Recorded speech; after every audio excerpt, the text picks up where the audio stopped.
Welcome back to another episode of Collider Jedi Council. I'm Christian Harloff, a.k.a. Darth Harloff.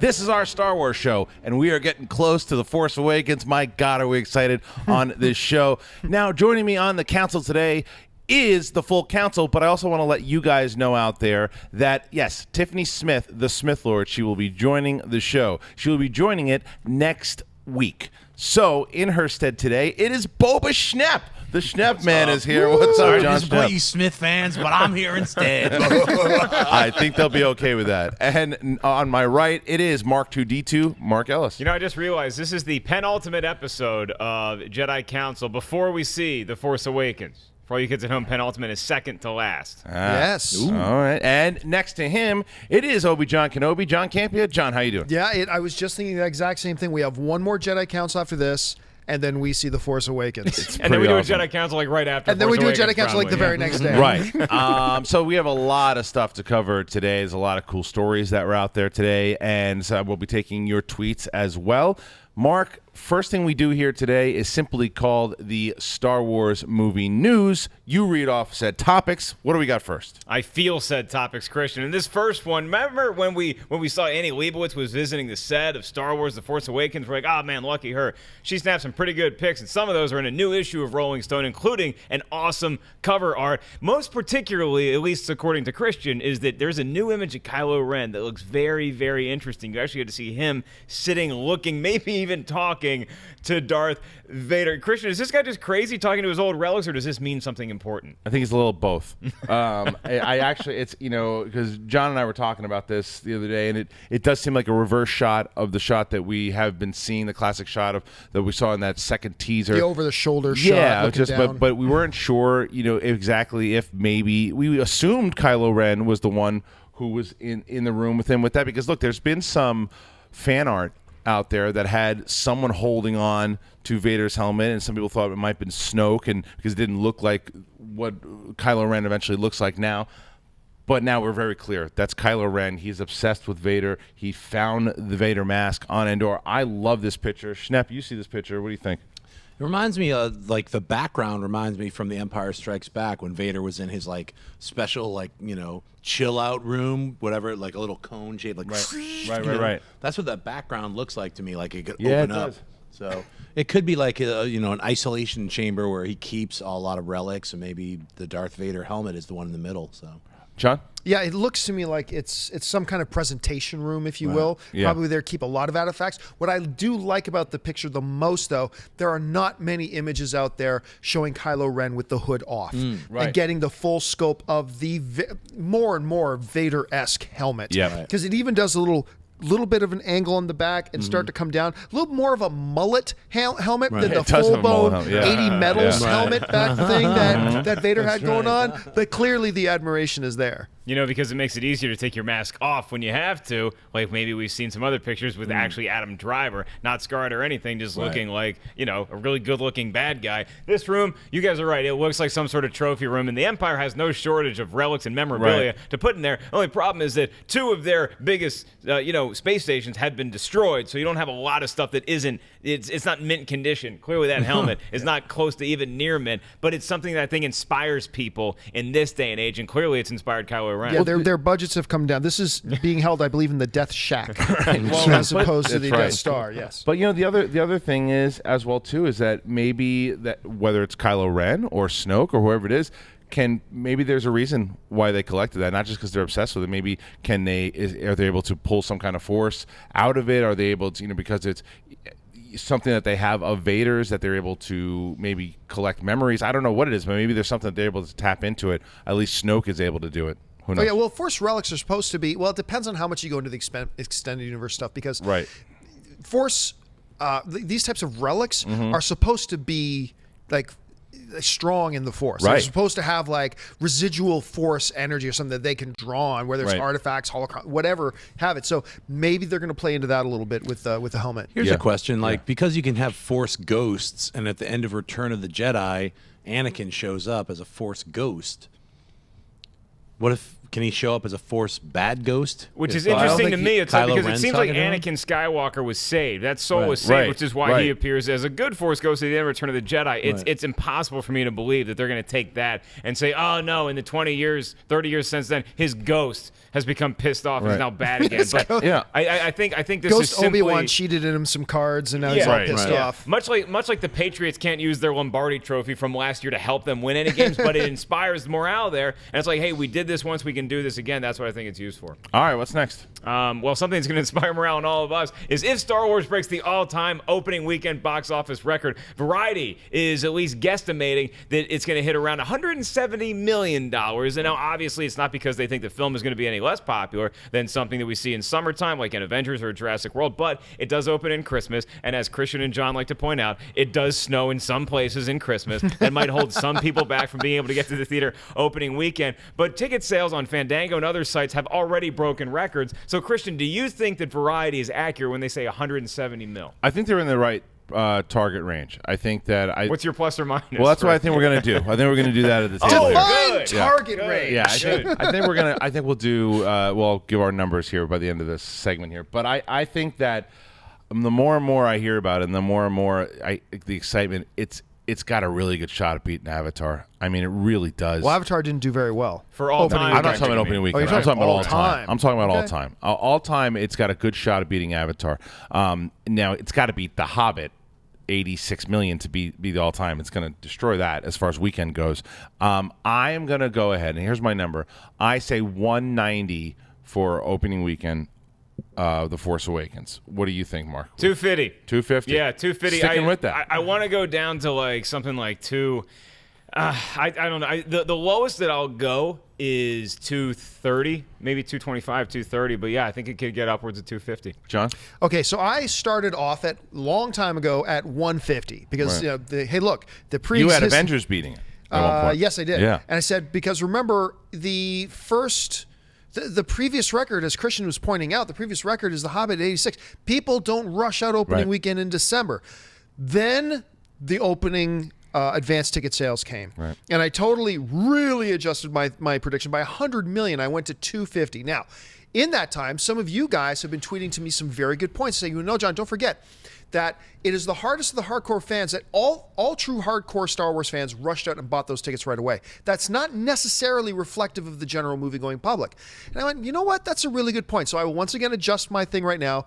I'm going to drop my estimate from 250 to 225. 225. 220. Still setting the So new big record. number, yeah. But I'm going to adjust it down to 225. So you still have it beating Jurassic World, though. I do. I still have it beating Jurassic World right Okay. now. How many theaters is it opening in? We don't know yet. Every movie Probably theater. almost every theater. Every movie theater. Boy, and it's for opening weekend. This counts Thursday box office as well. I'd say the three. Everything total. counts the Thursday midnight. Yeah. Yeah. All movies do. Yeah, because it's essentially Friday morning. Yeah. I'm gonna say 240. 240. Schnepp's usually on point with a lot of these big budget No, opening weekends here's too. the thing about Schnepp. Let me tell you what the thing about Schnepp is. Every once in a while, he throws out these outlandish predictions, and a clock is right twice a day. And when he hits it, it blows us all away. Yeah. But that's the thing. Sometimes it's the most ridiculous prediction that Schnepp makes that hits it right on the head. And makes us 240 is go, not "What-" that crazy No, this time, 240 yeah. is not crazy. Right. Like I said, I was just 250, and I'm Right. not too far out of that. If I He can tell be you in the anything, ballpark. I want Mark to win. Yeah, I mean, So do I. if you do, I want to win. If people want me to win, I'm rootable. Mm. What this movie is doing is probably opening in more theaters than any other film has ever opened in. Now, whether all those seats will be sold out, it certainly seems like people are clamoring to see it, not just to see it, but to see it opening weekend. Right. It's maybe on a par, maybe even something above. Whereas Jurassic World, you didn't have to see it opening weekend because of spoilers. Don't give away too much. This one, you want to know before you read about it. So I think people should see it opening weekend. Just good if you're point. a fan of Star Wars. It's a great point. And the other thing is, too, I was talking to our friend Alicia Malone the other day, too, who's not, on her own accord, not a big Star Wars fan. But she Right. said when all that stuff was going down, when the tickets were getting bought, she found herself on the internet, like, trying to buy tickets. She's like, And she's not even a big Star Wars fan. no. She's Yeah. like, but she's like, I'm buying it because you feel like a part of something, and this big event is happening. This movie has gone from just being just a movie to an event, and it's going to bring in not just a hardcore Star Wars fan. So I understand the big number. I mean, it's certainly possible, but that's also why I think the repeat business is going to push it past. I know there's gonna be a lot Avatar. of repeat business on opening weekend, but you're No, talking no. you're talking Overall. long term. I'm talking about overall. So let me ask a question to all you guys though. Have any of you heard anybody say, "Man, I cannot wait to see Sisters," or "Man, I cannot wait to My see"? wife. Really? Yeah, she wants to see Sisters. yeah. Or I cannot wait to see what is it? The road chip. My daughter. There we go. So I it. mean, really, nothing's really going to be offering much resistance to it at this point. So all right. Yeah. All right, Mark. What's next? And underselling the chipmunks. Words might come back to haunt you. Well, at least we have a rating, and it does appear that Christian's daughter is too young to go see Star Wars The Force Awakens. It's going to be following in the legendary footsteps of Revenge of the Sith, where it's the second Star Wars feature film to be rated PG-13. Christian, I thought initially this thing might be rated PG, but it just seems like there's just too much damn combat in there. If you go back, I can't remember the episode. Campy and I told you, and you just wouldn't. You didn't want to buy it. No, because I assumed that there weren't going to be kids getting their heads cut off by lightsabers in this one. It's but, just you know. for everything where the story has gone. I think at this point, and the fact that we were just, I think we're in a different time, and for the tone that they're going for now, PG-13 makes the most sense for this, for what they're going to explore. I think that you're going to have some deep issues with if you are indeed having Kylo Ren be the son of Han Solo, and if we get those deaths that we think that we're going to get, and even what we've seen so far in the trailers, there's some pretty big violence as well too. A lot of people get blown away. A lot of action violence. PG-13 makes sense to me. John, are you surprised at PG-13? Oh no, I would have been shocked. Absolutely shocked had this been either PG, and I just would have given up if it was a rated R, because there's no way I would have saw or it. I You would wouldn't have see it. You wouldn't want to see it rated or No, oh, not man. It not wouldn't have ever interested. happened. But I would wouldn't have wanna been see it. absolutely shocked Yeah. had it not been PG-13. Now, am I the only one? Please tell me I'm not the only one that sees a chocolate-covered ice cream bar. No, I see with a Fight Club. Is that not an ice cream bar? Oh yeah, come on. upside down. Sure. I see the soap bar from Fight Club. Oh, the that's poster. true too. Yeah. Looks like a brown mule. Yeah, nice. No, the ice cream. Remember brown mules? Anybody? Schnepp, what do you think?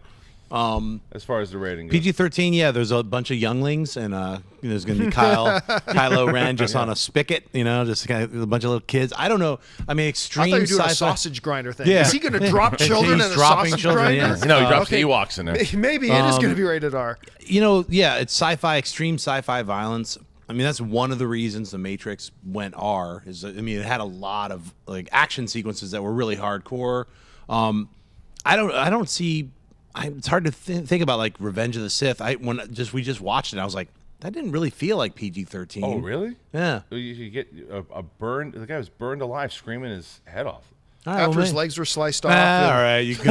I guess that's PG-13. It is Whatever. PG-13 rating, Yeah. okay. So I guess we can look forward to some extreme, people on fire. I don't know. Mark, you think does it make sense? Do you like that it's PG-13? I don't really care. I mean, I don't know any kids. A lot of kids. I'm going to be taken to see this movie in the theater. I hope. But it's not just that though. But So- the content's going to be different though if it's from PG-13. It does, yeah, and as somebody like me, it satisfies me. I hope that kids of a new generation will be able to get into this, see this movie somehow, because I grew up watching Star Wars on VHS over and over and over again because my parents trusted it. Now, back then, the PC climate was very different, and you didn't have the PG-13 rating until I was 2 or 3 years old. Right. It hadn't been invented, so this makes sense because the Phantom Menace and Attack of the Clones are the most kid-friendly. That's why they were still PG. I think this is going to be more in line with Revenge of the Sith, not just because of a dark standpoint, but because the action looks so realistic now. The way special effects Right. look in this, it's going to feel like you're actually there. Now, admit it.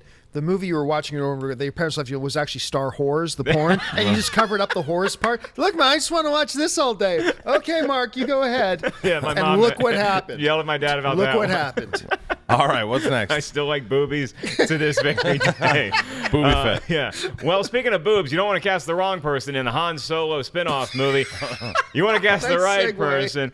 2,500 people at least have been looked at to play the iconic role of Han Solo and filling the huge boots of Harrison Ford. Some of the bigger names have been guys like Miles Teller, Dave Franco have been considered. Some side kind of medium knowns like Jurassic World's Nick Robinson. To a bunch of unknowns. So, Christian, when you see that guys like Dave Franco or Miles Teller or even a Logan Lerman have been considered for this movie, who do you think is the right choice? None of the people that have been mentioned. But what it does, and we mentioned this today in Movie Talk, what it does is that it opens up that they're seeing everybody and they want to make sure that they get it right.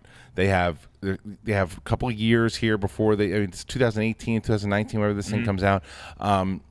They have time to cast. They're going to get it right. They have Kasdan's script. So now they're casting to make sure that they have the right Han Solo. Now, I still think it's going to be Taron Egerton. I think that he's going to be the kid from the Kingsman. Will be that's going to be your Han Solo. I think at the time that they cast him, he'll be the perfect age for it too, depending on when they're going to tell the Han Solo story.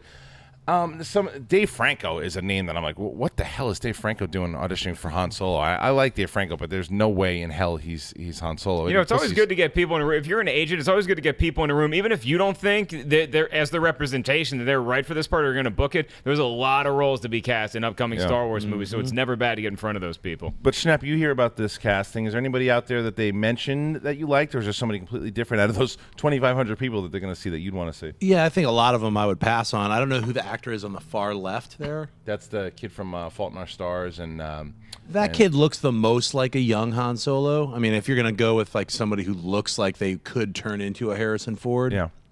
But the Kingsman choice, I think I agree with you. That kid was great in Kingsman. I don't know what he would do. Hey, relax. I've got a bunch of stuff I got to smuggle. I don't know how he would. I don't really see anybody replacing Han Solo. That's a hard page one. one of the script, by the way. Yeah, he's like, hey kids, I got a bunch of things I got to say. And he's 4, young baby Han Solo. I'm excited to see the young adventures of Han Solo. So I mean, I guess to me, sometimes when they have these announcements where they're like, we have 2,500 people that we're looking at, they've already picked their Han Solo. Like they did that with Superman. They've done that with many different actors. They've already got the person they want, but it's just the process that they have to go through. And all right, let's just see who else. Just 2,500 people. You think they're going to go through that many? Yep. Wow. All right, John. Like I said, I don't think Dave Franco is the WTF name on that list. That's too little. Certainly not my pick. Yeah. Don't get me wrong, I wouldn't put it in the top half even at that point.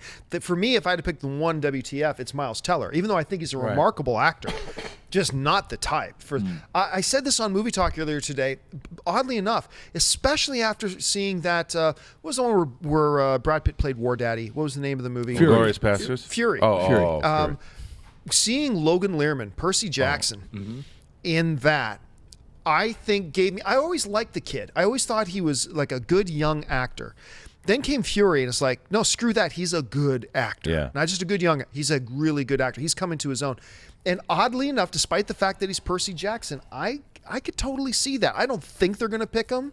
And certainly he isn't a name I would have thought of in advance. But once it got read off to me, said, oh, yeah, they've also looked at Logan Lerman. I'm like, now, wait a minute. That could work. I could be down for that. He's got talent for sure. Yeah, he's a talented kid. Mark? I kind of like the Anson Elgort choice, the kid from Fault in Our Stars, probably butchering the crap out of his name. But, I mean, I would more see him playing like a young Iceman because he looks a lot like Val Kilmer. But he's just got that cocky attitude you need. It's not a bad thing. He's got a bit of a sense of humor, a wry smile to him.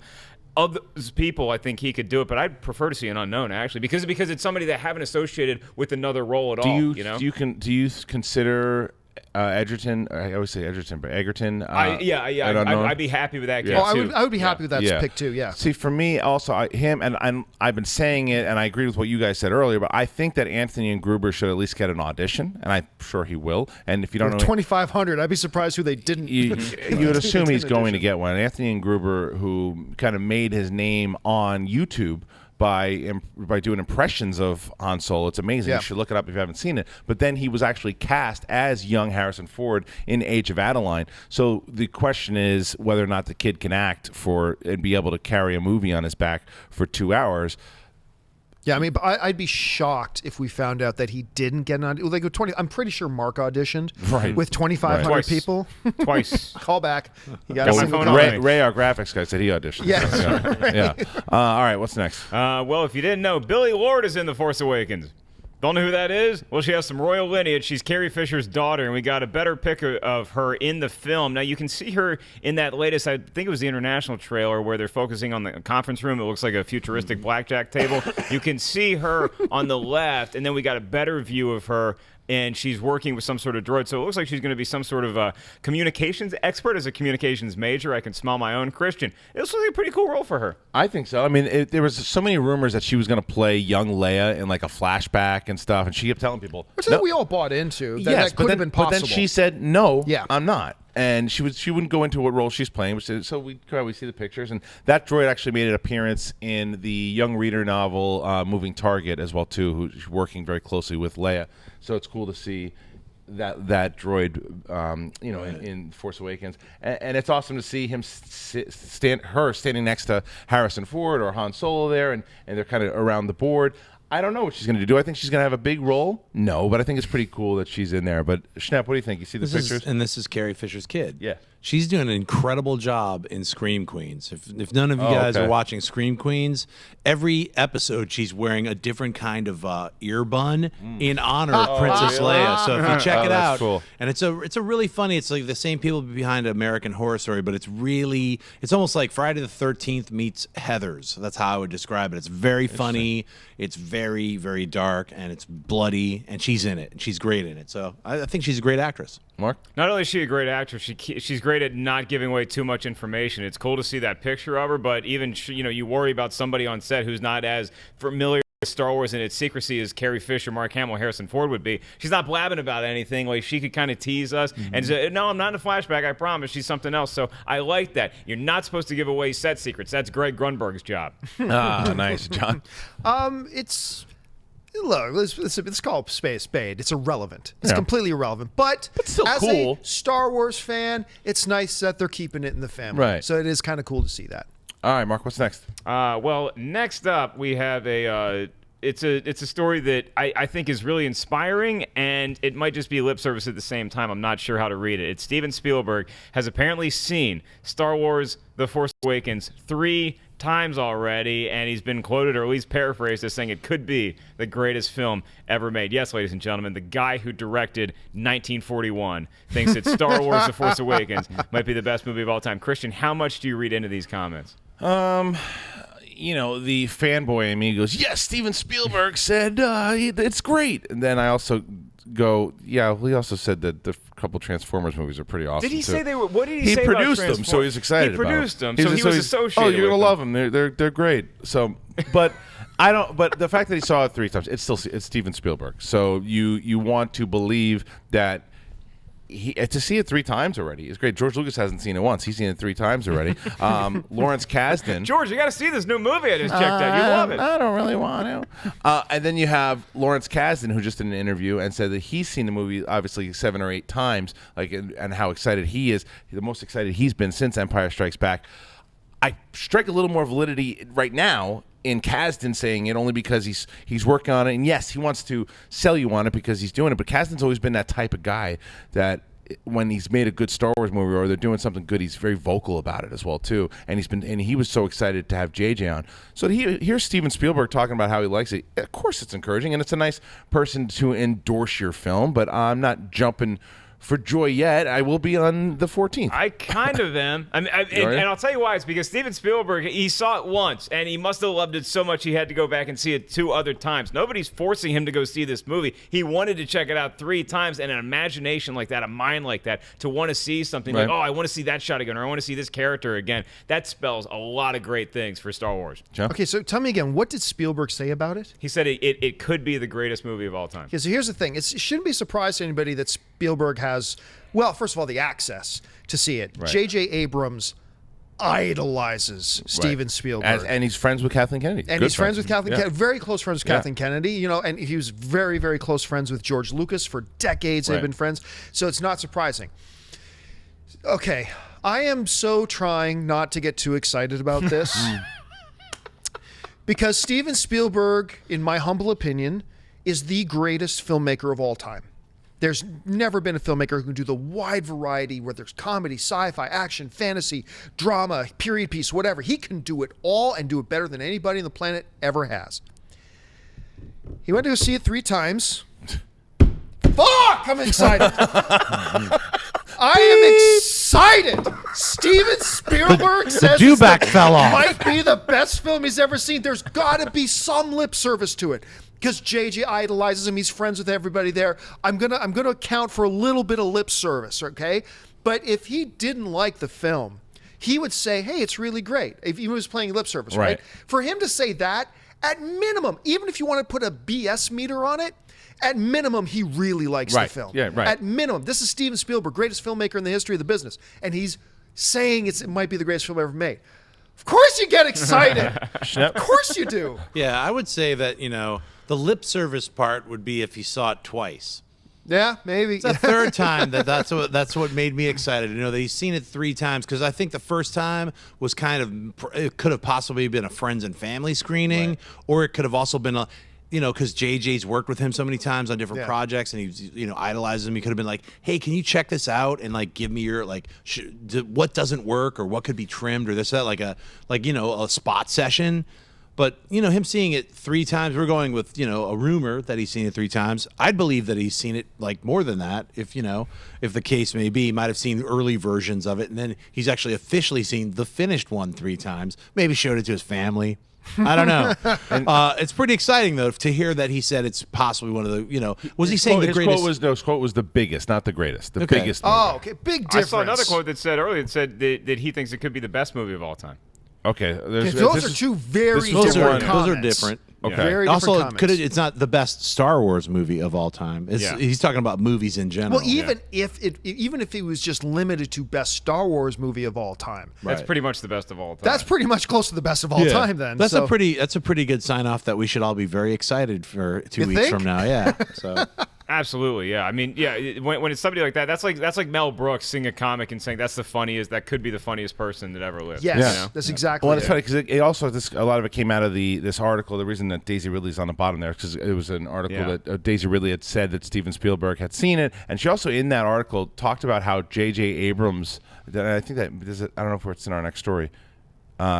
Don't give away my story. It is. man. It is our next story. Okay, Got a sorry. hot It's the scoop same. here. It's the same one. So let's move on. Sorry, Mark. Yeah. What's the next? Now, topic? most of our hot scoops, we want to thank our friends at StarWarsNewsNet.com. They're a great aggregator, and they break their own scoops on Star Wars. So make sure you check them out for all the latest going on in a galaxy far, far away. Our next story, as Christian alluded to, is there's an interview with Daisy Ridley with Movie Maniacs. It's a YouTube channel, and she discussed talking about piloting the Falcon and working with John Boyega and how she trained for the role.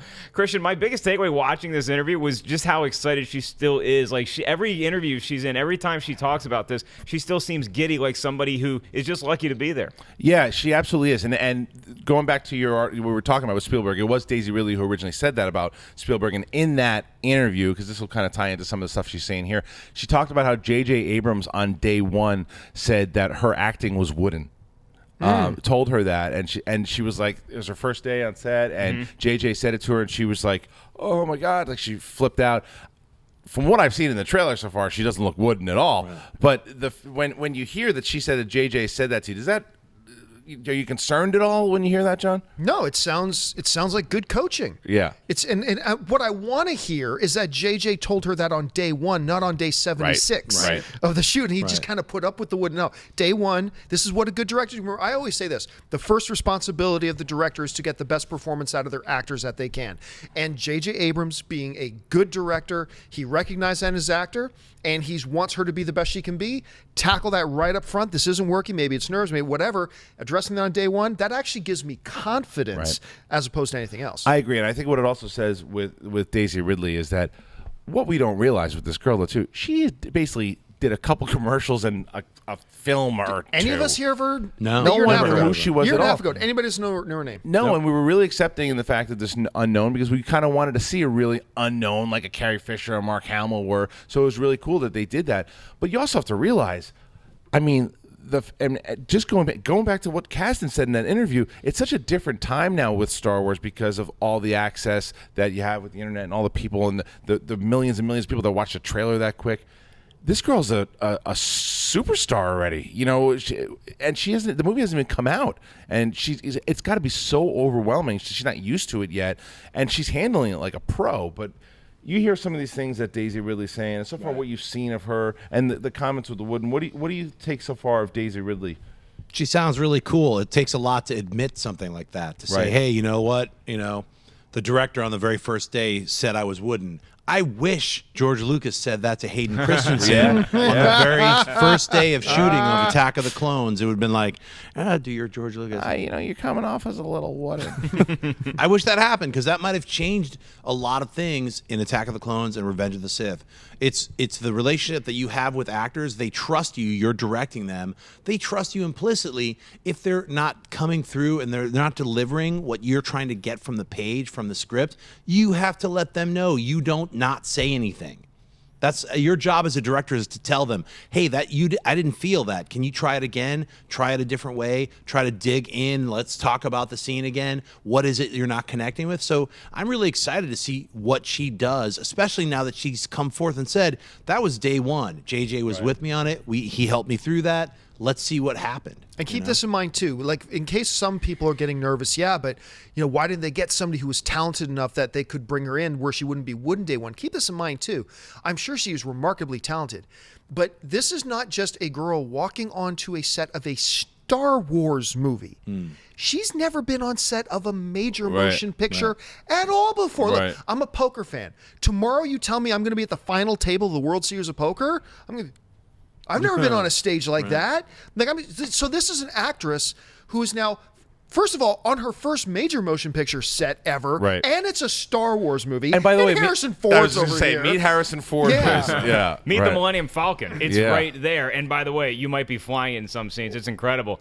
What do you think? Look, everything that she's saying, everything she's doing right now is great, and I do like that she's able to be coached, because sometimes people can get a big head, whether they've been in 5 great movies or they've never been in a movie before, but they got cast for something huge. She doesn't have that. She's very coachable. I like that about her. While you guys were going on your long, great tangents about Daisy Ridley, I got out my earbuds and listened to Steven Spielberg, and he actually does say biggest movie of all time, not necessarily greatest movie of all time. The internet had conflicting reports, because I read that last week that he said it's going to be the greatest movie of all time, and I'm like, you just killed my buzz. You still totally got to have a killed my great buzz. all-time moment on Jedi Council. Nobody's going to take that away from you. And the fact that he's saying the biggest movie of all time, it's still pretty exciting. It is. Yes, yeah, it is. As Yoda would say, ugh. All right, what's next? Well, did we get our first look at Simon Pegg in The Force Awakens? If you check this out, it looks like we're going to be a lot closer to figuring out which one he is when we see him. Now, nobody's confirmed that Simon Pegg, what the name of the character is yet, but this seems to be a pretty clear indication that we might be watching Star Wars and say, oh, that's Simon Pegg. I think so too, and that's a cool looking head as well too. I will be looking for him, and I think it'll get a little bit of a leak as well. And and I think that Simon Pegg had an interview to where he didn't necessarily confirm this, but he also had said something. I believe it was in this interview where I don't know if he did it by accident or on purpose, didn't care, but confirmed that Luke was indeed in that flashback. With that, when he touches R2, we were all wondering if that was going to be Luke, and he said he referred to it where he pretty much confirmed that it was Luke. He said that not in a flashback. He just confirmed that it was Luke. Now, whether or not it's a flashback or not, I don't know. It's a flashback. He did not confirm it's a flashback. He just confirmed that it was Luke. Yeah. But as far as this picture goes, and as far as I love this look, and I love who the hell that guy is, and who the alien's going to wind up being. I don't know, but it's going to be cool to know that Simon Pegg's in there. But Schnepp, what do you think of this picture? What do you think of Schnepp's role? What do you think of your role? My role in that? He's a little too fat, but. No, I'm really happy for Simon Pegg. Obviously, he's a big Star Wars sweaty. He's been talking about it for years. I'm really happy with when he was on Spaced and he did that, rant about how the Phantom Menace ruined everything. Now he's got his chance to be in Star Wars. He's also in Star Trek. He's in Shaun of the Dead. What is he not in? He's in Mission Impossible. He's writing. He's acting. He's well, I mean, because he's still taking a crack at him for Jedi Council. He's a super talented guy, and it's really happy to see his dream come true to be part of the Star Wars universe. So I'm happy for him. John. I'm happy for him, but again, it's an irrelevant issue. We're not, when he comes on screen, it's not going to have an impact that the guy in the mask is Simon Pegg. It's going to be a lot like Nathan Fillion who was in Guardians of the Galaxy. Nobody knew who he was. It wouldn't have mattered even if he did. I knew who it was because one of the guys told me from Disney, but it made no difference to it whatsoever. It's just a cool thing for Simon Pegg. Right. It won't affect the movie at all, but I am ridiculously happy for the dude and outrageously jealous. Do you think he's going to be an extra, like a glorified extra? Or do you think he's going to have anything to do with the scene that he's in? I think a glorified, bigger than just a regular extra. He's going to have, what do they call that movie when you're featured? That's what they call featured extras. Extra. When you get to be the one to hand the star the cup of coffee, you are featured extra. You're going to hear his voice. You're going to know it's Simon Pegg's voice. I think so, because we did it with Nathan Fillion in Guardians of the Galaxy when he's that basically it wasn't very funny, but it was a prison rape joke. Right. In Guardians of the Galaxy, I'm gonna lather you up. Yeah. You didn't know it was him. I think we're not gonna know it's him here. No? I don't know. I think he's going to have a little bit more of an impact than in the scene, not the movie. It'd be Just cool if it whatever the did. scene is. I think that he's going to because also it's an elaborate.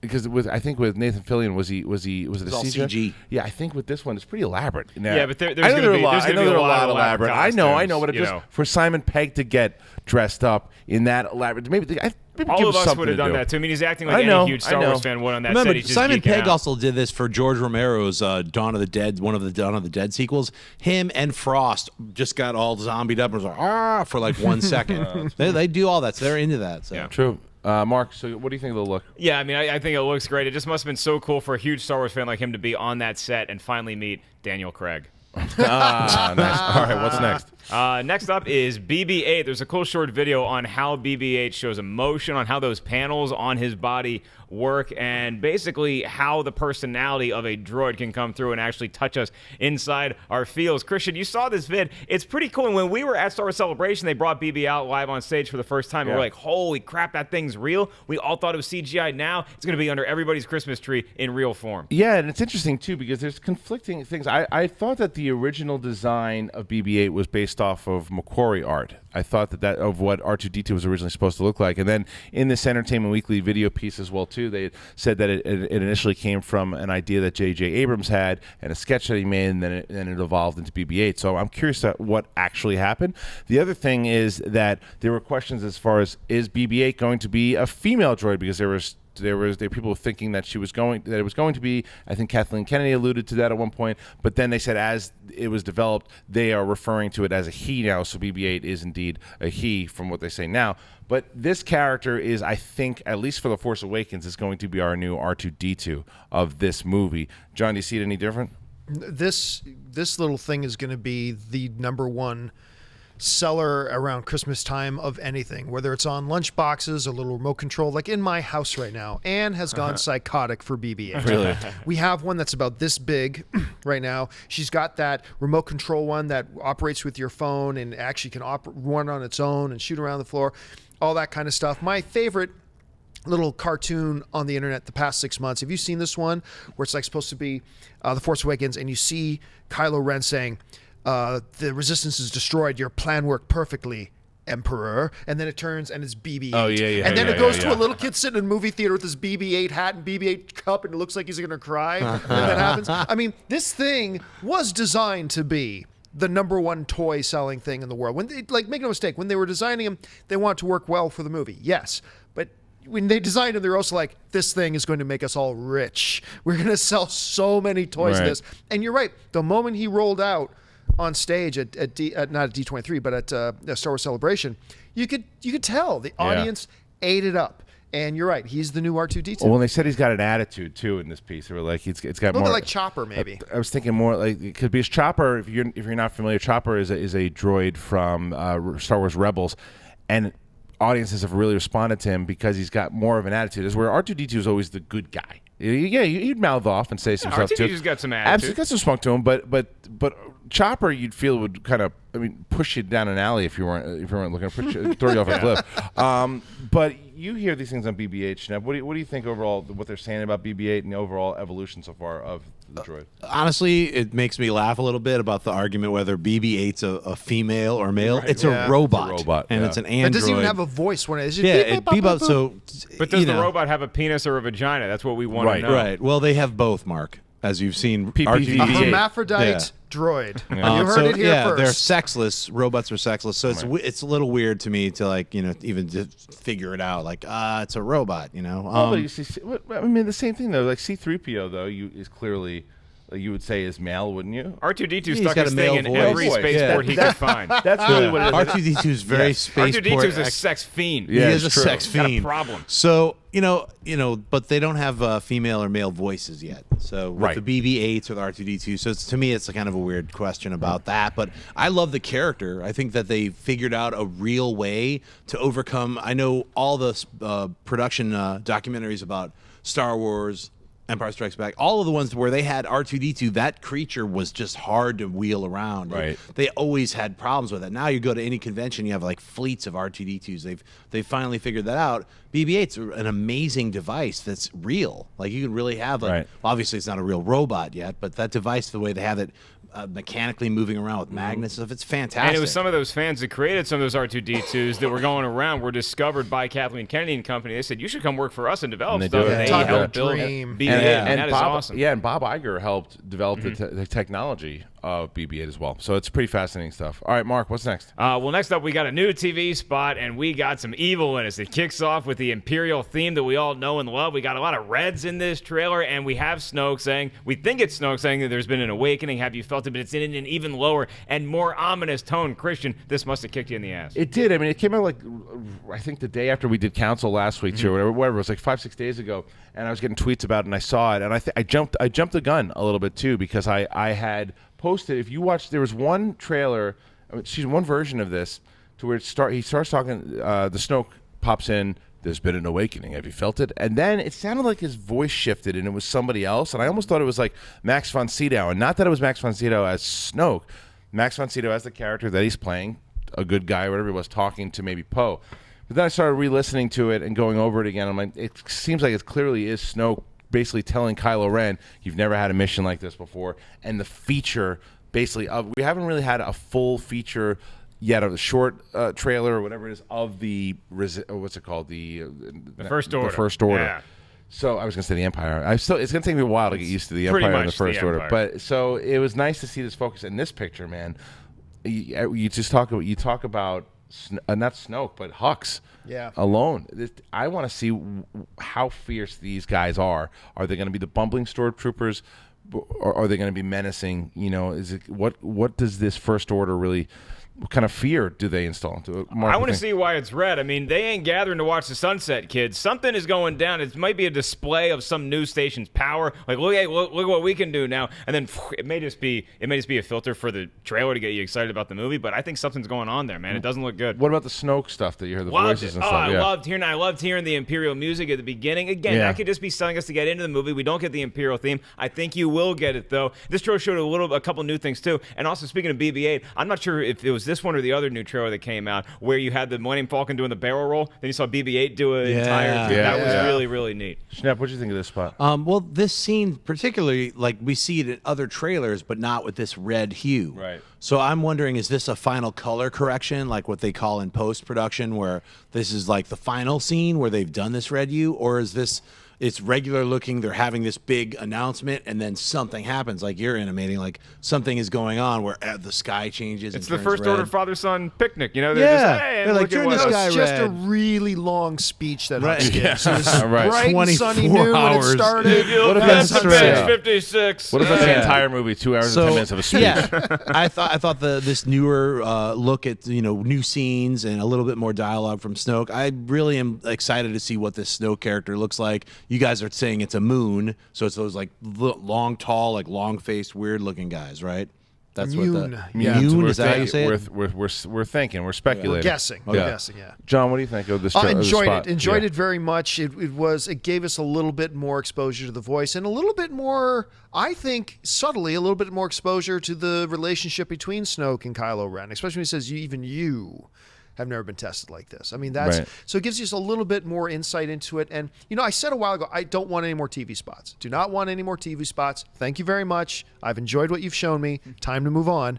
But if they're going to give us like tiny little incremental things like this, I can deal with it and actually enjoy it. Okay. Mark, what's next? Mads Mikkelsen is talking Rogue One. He was recently promoting Hannibal Season 3 on Blu-ray and DVD, and Steve was asked about Rogue One, and obviously he can't say much about it, but he did say that there's a certain pressure that comes with being in a Star Wars movie, but you can't think about that when it comes to individual scenes. You just go there, you do your work, and they're definitely aware that they're in the Star Wars universe, and it's something that it seems like he's very excited to be a part of. Yeah, I mean, why wouldn't you? Especially, this goes back to what we were talking about with Suicide Squad and like Wonder Woman and stuff too, is that these movies that have to kind of stand on their own outside of the Batman v Supermans and Justice Leagues and even like Civil War's Avengers, these brand new movies, like what Black Panther's going to have to do as well too. Rogue One is in the same boat because you have the saga films, at 7, 8, 9, everybody's going to go and see those. And then there are some people out there that won't know. And you say Rogue One's coming out. What the hell's Rogue One? It's a Star Wars movie. Oh, is Han Solo in it? It's like, no. A lot of people don't know what it is. So it's fighting that battle. But if you did tell, the way that they sell this is the same way that the pitch, I think, got sold. Was no, it's about how they found the plans to blow up the Death Star. Oh, that sounds cool. And I think that's what's going to get people into the theater. But when you hear him talking about how they're excited, they're going to change stuff up, I kind of want to change a little bit, and I want it to look a little different than the saga films. I think Rogue One should look different than the saga films because it is going to be gritty. It has been explained as this war film, and you get the people from Black Hawk Down and Saving Private Ryan and Zero Dark 30 working on this movie. I can't wait for this movie. I'm so excited to see what this is going to look like and the war aspect, especially after just reading Battlefront Twilight Company and seeing the way that they presented that in the Saving Private Ryan vein. I love the comments. I love that he's in it. John, what do you think? Comments are solid, and it feeds right into a lot of speculation we've already had about the film and what our hopes and kind of expectations for it are. You're right. This is going to be a different kind of movie because when we get into episode 4, the original Star Wars film, we're in a different world. We're in a royal escort ship. We're on a farm. We're on that kind of, where all these, these journeys, these destinies begin.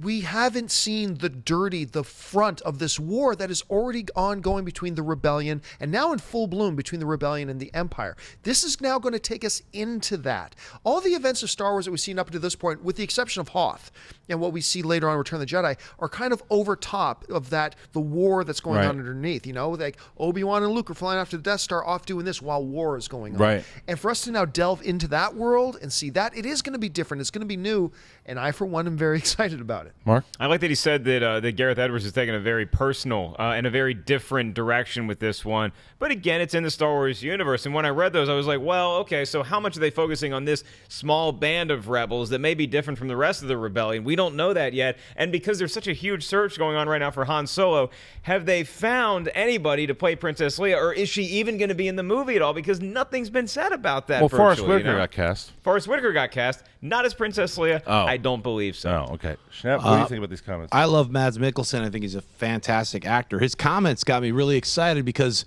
when you think about the difference between Revenge of the Sith, the very end, there's the Emperor, there's Darth Vader, they're looking at the Death Star being built. And we've been all throughout all of the prequels, you see these little, versions of the Death Star. They keep giving them back and forth, like, oh, I've got a little thing that's got the Death Star on it too. The bad guys, what were they called? The guild, whatever those bankers were. The banking guild. The banking guild of Zemfar. And the Techno Union. Yes, thank you. But here's the thing. Think of it this way, because we are so, understandably so, completely wrapped up in episode 7 right now. We are 1 year away. It's not very far. 1 year and 1.5 weeks away from Rogue One coming out. Yeah. Like, think about that. Now, I do got to point this out, too. Speaking of Rogue One, a Star Wars story. That now seems to be the official title. Is it? It's called a Star Wars story. It's not. It's Rogue One.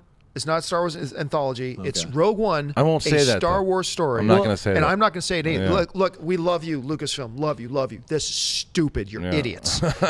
Whoever you got in your titling department, fire them. Get rid of that. A Star Wars story. I don't know why they got rid of anthology. I loved Pablo it. Hidalgo sold it so well at Celebration. He's like, it's no longer called spinoff. It's anthology. And I was like, that's solid. People love went that. nuts. So the other point I was think going the to Star Wars story story is a little. It's got more of a broad appeal, and I don't care about one way or the other. But a lot more people and a lot more kids know what story means over what the hell's an It also anthology. has Star Wars in there, though, too. I mean, when you say Rogue One, a Star Wars story, I think that's probably why the decision was made, because of what I was just saying before, where you say, like, Rogue One, what's that? And then you go Rogue One anthology, but Rogue One you can say a Star Wars anthology. Yeah, it's true. I was also going to say, like, that Maz was saying that it's going to have a different look. It's like, I think they're going to try to combine some of the elements of Revenge of the Sith, as far as everything was new and pristine and they weren't at war yet, with Star Wars, where everything is tattered and the X-Wings are all dirty. So I think we're going to get that kind of realistic, really fun flavor that was pretty new in 1977 when it was introduced. Up until that point in science fiction, nothing really had that war-torn look. So that's what I'm really looking forward to.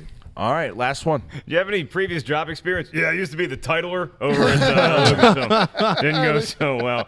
Well, for this next story, I'm going to have to ask Christian to leave the room because you may not want to hear this. Yeah, I know. George Lucas is talking about Star Wars, and he's talking about that famous scene where Han shot first, and then in the special edition, Greedo shot first. George Lucas, back in 2012, he defended it, and in a recent interview with the Washington Post, he still defended the fact that Greedo should have shot first because Han Solo, in his opinion, is not a cold-blooded killer. He's a guy who you might want Han to get married to Leia at some point, that it's like John Wayne, and John Wayne never shot first. John Wayne waited to be shot, and then would later finish the job. I understand George Lucas's point of view in this from a mythological hero standpoint, that it's hard to root for somebody just bam, wham, bam, but it's always been my understanding that this was not the first time or the second or third time that Han had crossed paths with Greedo, and Greedo was somebody that deserved to be out of the world. It also shows the thing with Han Solo was he started off as a guy that would shoot first, ended up as a guy that would be exactly who George Lucas was describing. He went through a period of growth. I mean, he didn't care about anybody but himself and his Wookiee. That's all he cared about.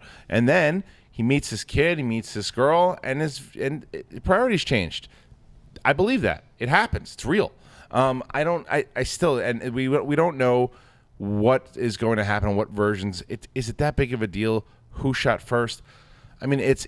Yes. Yeah, in a way it is, because it's like, okay, look, it's Han Solo, but we're going to find out exactly who Han Solo was in the young Han Solo movie, and we'll see if he shoots first again in that one. I bet you that in that young Han Solo movie, he shoots somebody first in that movie. Yeah. What do you think, Shno? Well, J.J. Abrams said Han shot first. I also think it's so annoying, this retconning that George Lucas did with his own films, that sometimes it's not even worth talking about. I'll talk about it, though. It's like, also, Han Solo pulls his gun out and had the gun under the table the whole time, so he was ready to shoot. Right. So whether or not he shoots first or not, Greedo was going to take him out. He's like, dead or alive, you're coming with me. He shot first. He was a scoundrel in the beginning. That's why we root for him, and we're happy when he shows up at the end. It's like the Millennium Falcon with that light behind him. Like, let's blow it up, kid, and come home. Right. Because he's gone through a transformation. It never really bothered me as a kid that he shot Greedo first. And I was a kid when I saw the movie. The only person it ever bothered was George Lucas. So, hey, he shot first. Han Solo shot first. Sorry, Lucas. You're right. It did bother me. Yeah. Should we keep a running clock? I'd like to do this sometime. I'm going to play all the Star Wars movies from start to finish. I'm going to keep a running clock of how many times Han Solo ran into a group of stormtroopers or a group of Imperials, whatever, and he pulled out his gun and started shooting before anybody else. Look, to me, Han shot first. That being said, it is George Lucas's movie. He is, as he refers to himself, the creator.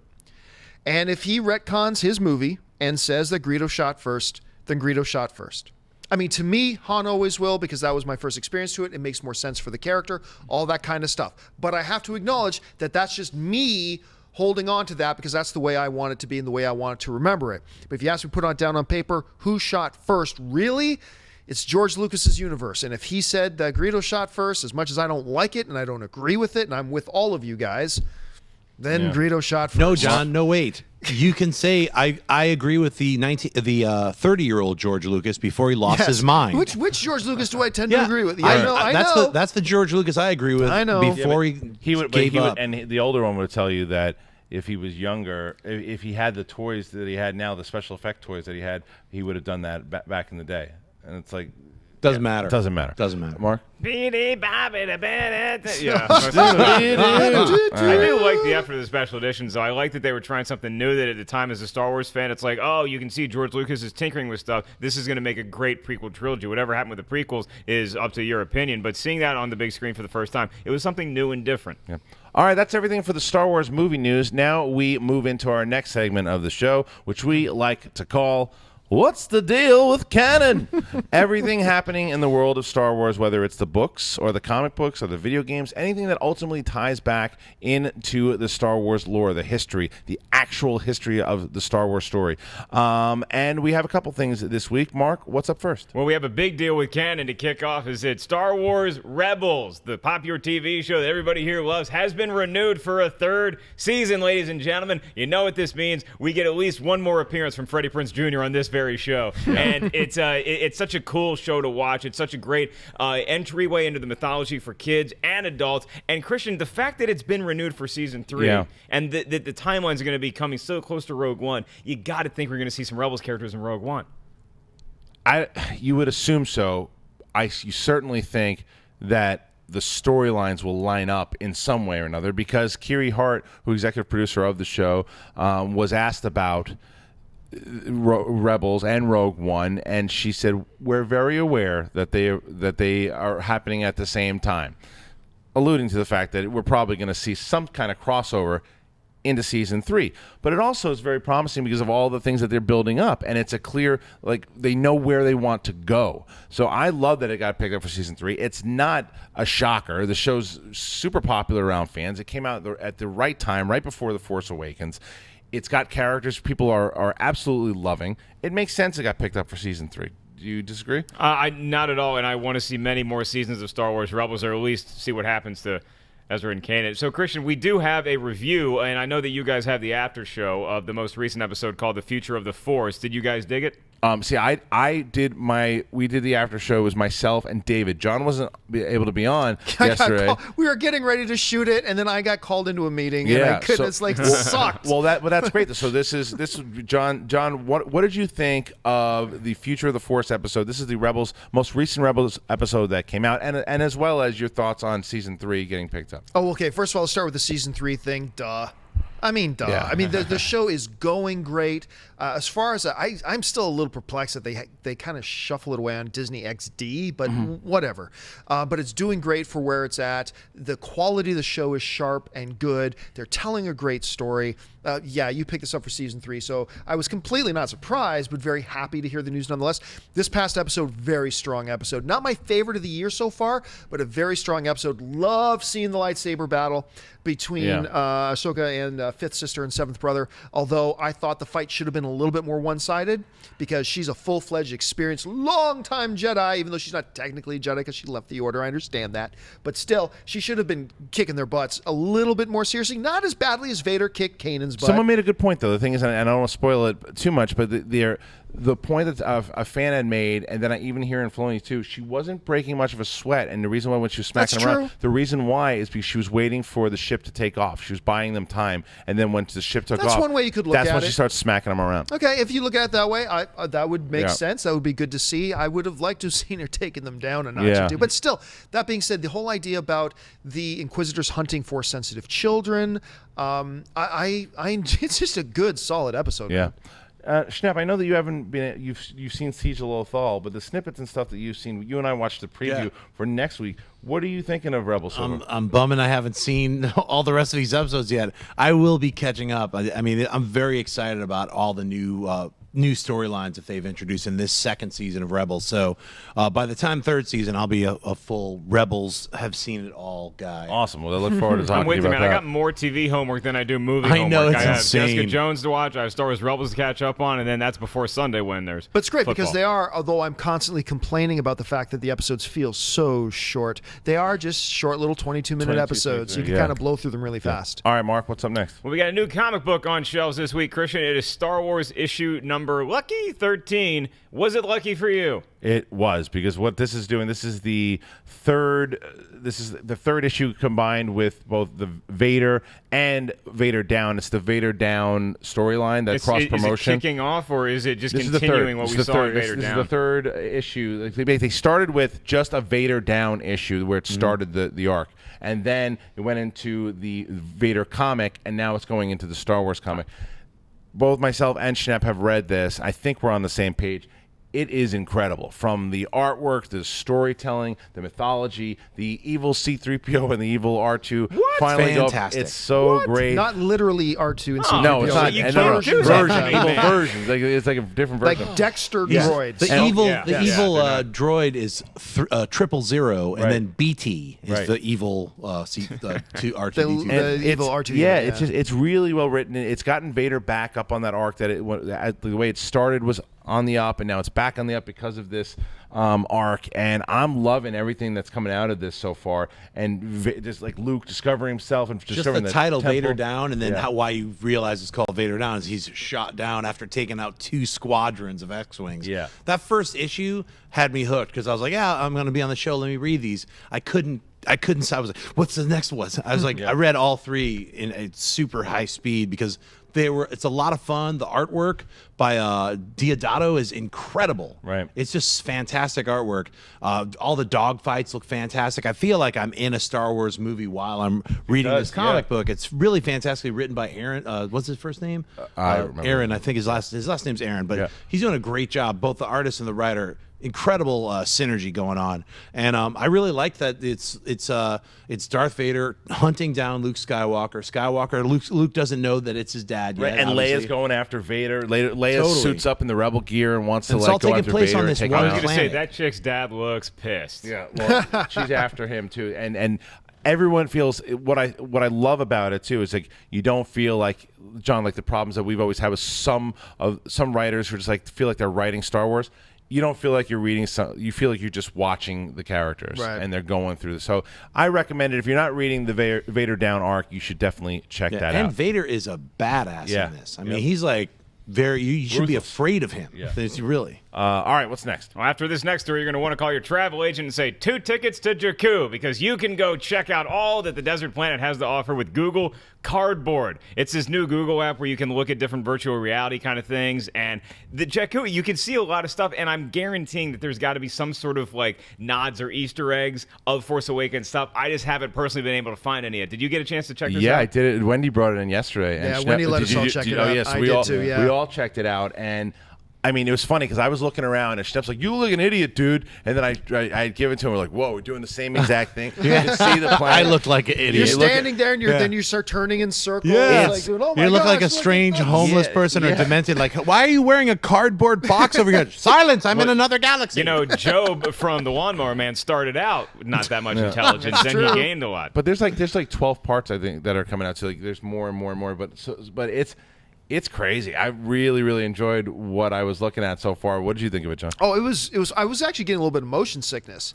Were you? As like I'm like looking at this, I was like, she goes, now then you can hear the Millennium Falcon. She's like, look around for the Falcon. I'm like, what? And then I start looking around. I'm turning my body. Oh, there's a Millennium Falcon with a TIE Fighter station. And you see me, my body turning as I'm following the Millennium Falcon being chased down. It's really cool. It's pretty fun. It's a cheap gimmicky thing, but cheap gimmicky things can be really cool and fun. Yeah. And while I agree this is a cheap gimmicky thing, it's fun.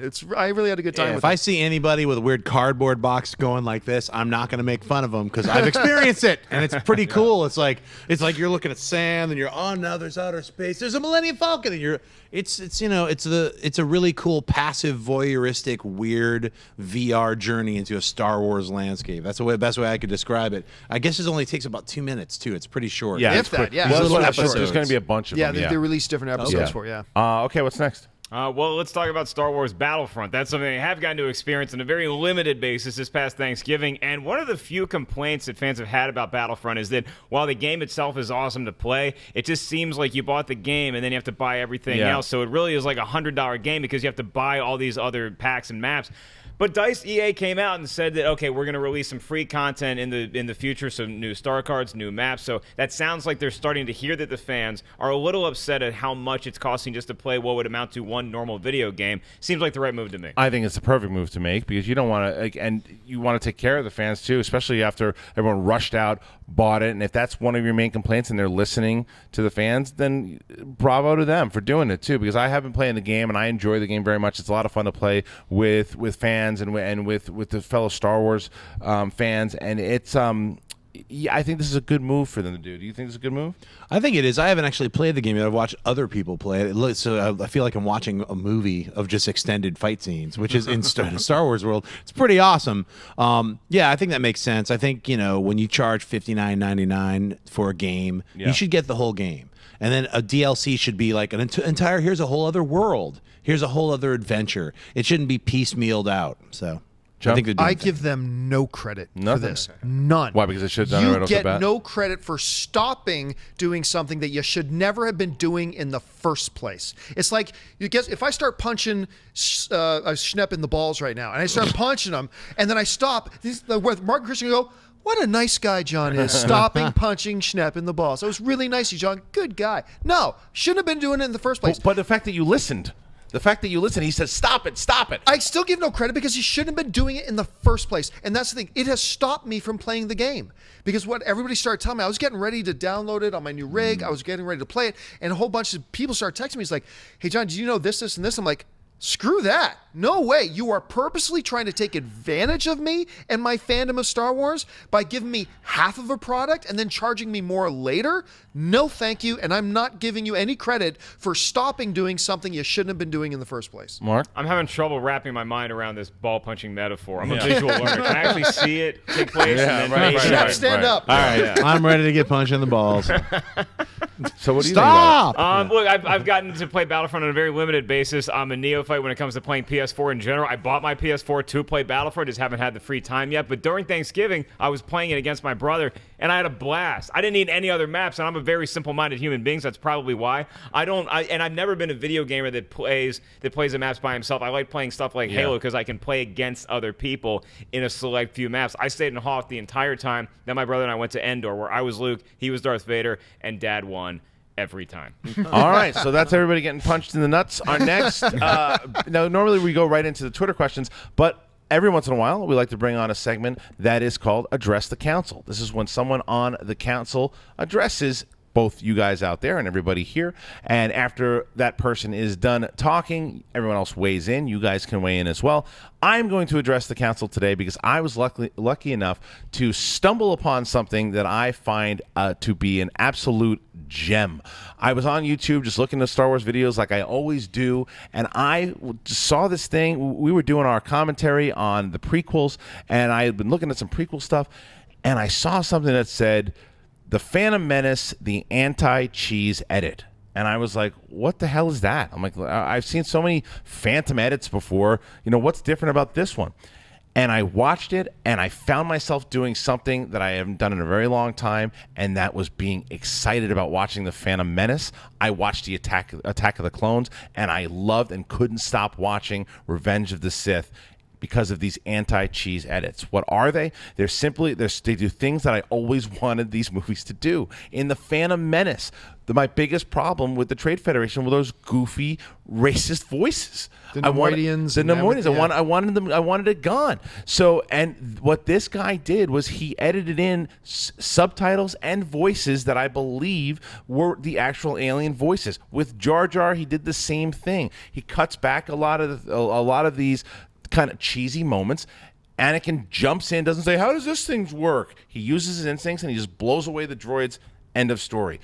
Same thing with episode 2 where I had problems with Hayden Christensen being so creepy and staring at Padme all the time. It's gone. He's kind of a dark, brooding guy, doesn't say a lot of stuff, and when he does, it's impactful. And when they fall in love, I believe it a lot more, and they're not rolling around in the grass.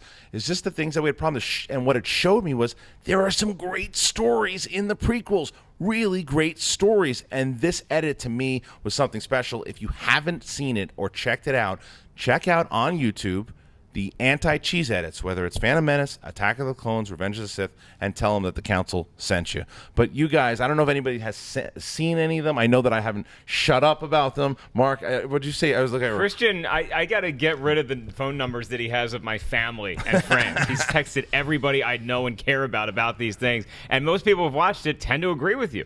That it's like watching 3 different movies entirely. I myself haven't had a chance to check them out. You showed me a scene. Yeah. And I was like, oh yeah, that played better. I can't imagine that they make the movies as much better as you're selling, but you do a convincing job of being a salesman for these vids. So it is something I'll have to check out at some point. But after we've done the commentaries, I didn't think that the prequels were as bad as I remembered or feared they might be watching them this time, particularly Revenge of the Sith. I really liked Revenge of the Sith when I went back and watched it, so maybe the anti-cheese edit will make me love it even more. And John, you did check out a little bit of the anti-cheese. I've now watched probably about 45 minutes. Oh, okay, good. First of all, like, it's the Thanksgiving Day holidays. I'm trying to enjoy rest and relaxation. My phone keeps going, it's him texting, have you seen the anti-cheese? And And yeah, we just did the prequels, and I hate them more than I ever have before now. But I got to tell you, what they've done, and I'm only about 30 to 45 minutes into The Phantom Menace. All right, what they have done is nothing short of brilliant. Now, we have seen cuts and edits before that fans have done that's basically just slicing some things out and putting some things together. What I love that he did here is the way Christian has described it. The Neimoidians talking, they take out their voices and they throw in alien gibberish. So instead of saying, we must disrupt all communication down there, instead of that, you hear blah, blah, blah, blah, blah. And then he puts in his own dialogue as subtitles, doing the same with Jar Jar and all that kind of stuff. It gives him the tools to essentially really change what our perception of what's going on the screen is, and it makes it an infinitely more enjoyable thing. I have always contended that if you take the prequels, for Phantom Menace, Attack of the Clones, Revenge of the Sith. Right. And each one is like, break it down to a 4-page synopsis, right? A 4-page treatment, if you will, of each one. It will read really well. What George Lucas created was a great story. His failings were as a director, and he kind of botched it all with the execution, all that kind of stuff. And what he's been able to do is take that great story and take all the fluff and all the garbage and everything else that's cluttering it and allowed the surface to come to the surface. I cannot wait when I've got some time to actually sit down, pop that YouTube channel on my big TV, and just watch the whole thing now, because he's done a great job. I'm not kidding. Like I make sure I have all of them, and that's how I'm going to show my daughter the prequels. I'm going to show her the anti-cheat edits, and it's my brother who just got this big projector in his house and is watching. Like, I'm going to show my friends the prequels because they've never seen them before. I go, show them these. And he's he's like, well, I want to show them, how they were how they came out, so they know how bad some of them are. I'm like, why would you do that? You have a chance to show them. They could experience it in a different way with the great story. But Schnepp, so have you checked out them yet? I have. It's funny because I also got the texts from Christian over the holiday weekend. I was like, he's like, Schnepp, you got to watch these anti-cheese. And I was like, what is he talking about? At first, I thought he said anti-Chinese. And an anti-Chinese edits? That sounds horrible. Why would you do that? You're like, can you put in your resignation letter? I think I actually watched about 5 minutes of one of them last night, the Phantom Menace one, and I was just checking it because a version of something like this came out about 10 years ago. They had an East Coast Phantom Menace and a West Coast Phantom Menace. And two different editors had done these dual edits. And I got VHS copies of both of them. And VHS is something from the olden days, children. It's weird. It's got tape and stuff. Well, press a button. It's magnetic tape. So did you rewind them afterwards? I did. Anyway, it went with the same kind of premise where they garbled the Neimoidians and they garbled the Gungans and replaced all of their dialogue with, like, instead of "Misa feeling Bobby Gooba," it was like, "My warriors will be with you in a moment," or at least he gave them, like, he made Jar Jar like an actual warrior and not some bumbling idiot, and he made all the Gungans like a proud race, and so that's what this guy does too. Yeah, so I think I wouldn't be surprised if this guy and that guy are the same guy. I'm just wondering if he's like, hey, now with modern technology, whatever the West Coast and East Coast versions, which are just being copied and given to other nerds. Like I got mine, I think, from Chris Gore. He was like, Schnepp, you gotta see the East Coast version or something. I can't remember which nerd gave it to me, but they were like, definitely like, this makes it way better. And I have to admit, it made it watchable. It made, like, I hate the Phantom Menace, the actual version that Lucas made, but you're absolutely right. Like, all the excuses that George Lucas in his older age now is coming up with, like, they were there in full effect when he made the prequels like 17 years ago or whatnot. These weird decisions, like Han shot first, or Han didn't shoot first, and all these things that he's trying to fix because I didn't have the technology back then. There's like, they're kind of excuses. Like, the story that he had really does work. He just messed it up by adding poop jokes and fart jokes. And, hey, I'm making it for children. Well, even kids don't like what you added, dude. Sorry, kids aren't into what you added. So I think these changes.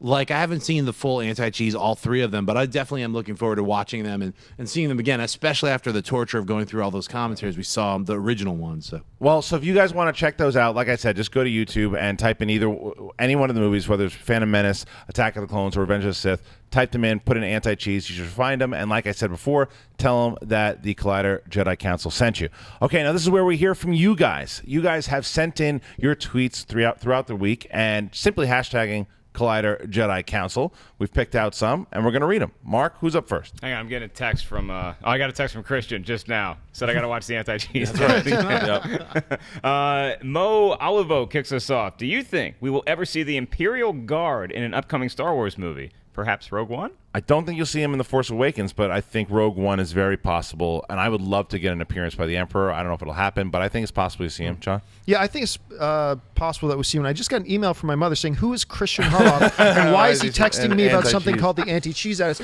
No, I completely agree with you. I believe we will see them in Rogue One. I believe we will not see them in Force Awakens. I'd love to see him. Yes. Yeah, they look so cool, and I think Rogue One would be the movie for it, or another spin-off movie. I don't think the Han one is going to have too much to do with the Empire. It might, but yeah, I think you'll see them in Rogue One. I'd like to see them in action too, not just standing, guarding. Well, last time they were pretty cool just standing. I know, they look cool. They were standing around, and Yoda threw them against the wall. Just like, although if you want to really see them in action, we talk about this book all the time, The Lords of the Sith. If you want to see those Red Imperial Guards really doing their thing. They were great. They were great toys. They made out with a lot of Barbies. My sister's bathtub. All right, you creep. What's next? Ben Hogan. It seems like he might be challenging Simon Pegg, Christian. He says, "Why is everyone assuming it's Luke with R2? In the first trailer, Luke's artificial hand was lifelike, not robotic." We also don't know what has happened throughout the 30 years, so we don't know what time that is happening. That's Luke. I'm buying Simon Pegg. I am sold that is Luke in the trailer. I'm not. You're not. I'm not. Okay. J.J. Abrams at one point said there's a reason we haven't seen Luke in the trailers yet. That means we haven't seen Luke in the trailers yet. The other thing, too, is that my first assumption when was a year ago now, when the three of us were sitting in a movie theater to watch that first trailer, my first assumption, that's Luke. But then even at the time I looked, it's like, that seems like a really skinny little frame for Mark Hamill. The frame of the body, the shoulder, the arm, everything seemed very skinny and very almost like petite. And and then if you watch it now, still that does not seem like Mark Hamill's body frame.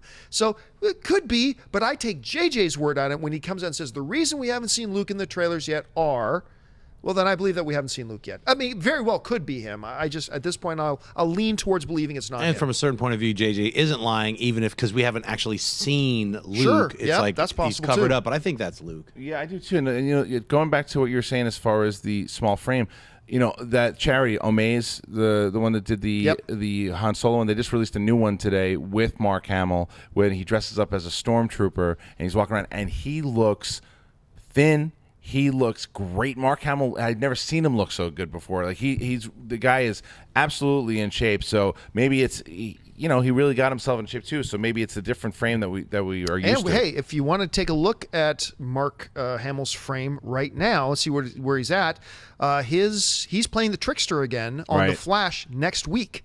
He's playing the Trickster once again, reprising the role. So let's take a look, see where he's at physically. And you can check out that Omaze video. It's up right now. It's great. It's him walking around as a stormtrooper, and people don't realize it's him. It's awesome. It's phenomenal. Yeah, when I first saw the trailer at Star Wars Celebration and Christian and I were crying, I thought it was Luke Skywalker. Then 5 minutes later, I was like, nah, I bet that's a ruse. I bet that's not Luke. Now, when you hear Simon Pegg's comments, I don't know how much Simon Pegg knows about the actual movie. Maybe he's seen it already. I don't know. I'm like 41. I'm like 49, 51 on whether it is or whether it isn't. All right, what's next? When and how, if at all, do you think the Inquisitors would appear in the comics before Rebels? Or beyond Rebels. I wouldn't be surprised, although I don't know, but I wouldn't be surprised if the Knights of Ren aren't some form of the Inquisitors. Now, I don't know if that's necessarily true, but I wouldn't be shocked. I think they'll pop up again. I mean, you got to remember, going back to what we said, a Star Wars movie every year. So these stories are going to branch out and expand. And if you have the Inquisitors and you can use them. And look, if they're around during the time of Rogue One, you might see one during Rogue One. Who knows? I don't think so, because it seems like they're going more in the realistic war type movie. But maybe you see them. What do you think? I don't know. I mean, the title Knights of Ren leads me to think that someone has to be Arthur, if they're using this kind of terminology like the Knights of Ren. So it's hard for me to not want to think that Luke is in charge of the Knights of Ren, but under a different guise. So do you think the Inquisitors will make an appearance at all? The Inquisitors, the ones who are all in the Rebels? Yeah, it's like, so you have that type of dude. Grand Inquisitor. Those two people, the two Sure. I showed you in the trailer. I think the Inquisitors will be in it, but I don't think they're connected to the Knights of Ren. Okay.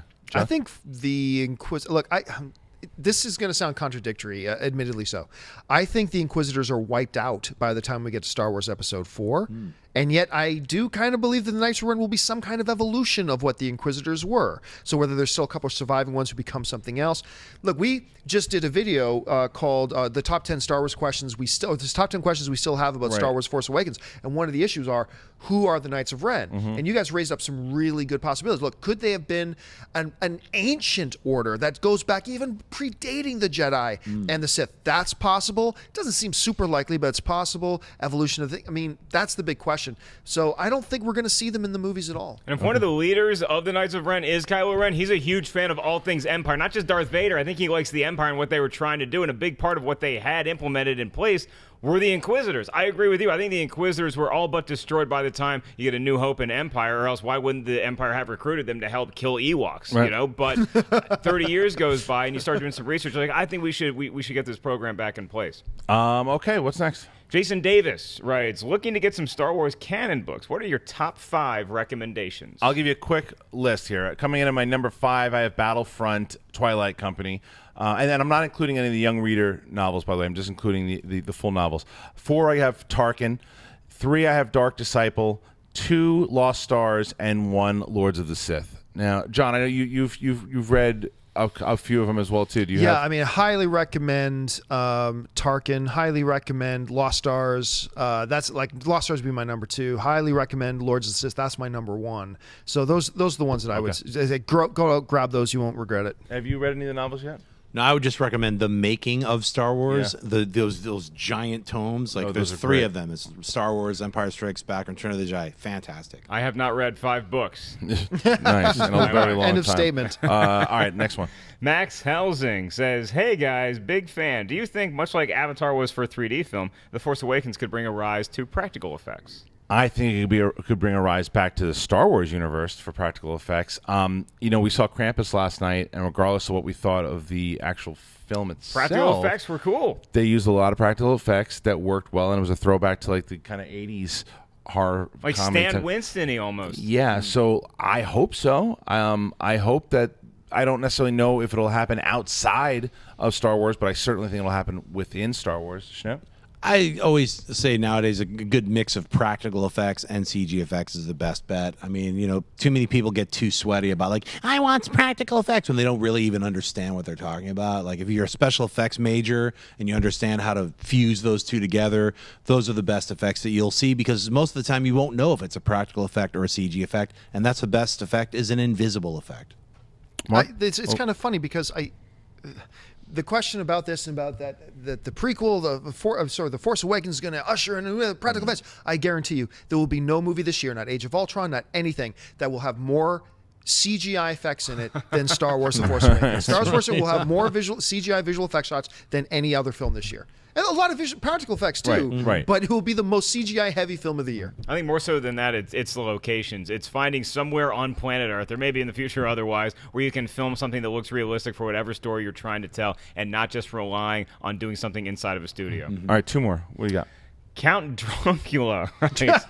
Chances we see a Bothan, living or otherwise, in one of the new Star Wars movies. Oh, 100%, and I bet you it's Rogue One. What do you think? Yeah, of course. Many Bothans died to keep this blobbity. That was Return of the Jedi. That was Return of the Jedi. Yeah. That was Return of the Jedi. But I still think that Bothans will show up. There's a tiny chance that you see a Bothan in like The Force Awakens. You just meet somebody and they happen to be Bothan that's in that conference room. But you're definitely getting some Bothans in Rogue One. John? I'm gonna say no. All right. I mean, probably will, but just for this, I'll say no. Okay. Last one. Justin writes, Supreme Leader Snoke could be Darth Plagueis, but would you guys be disappointed if he is not?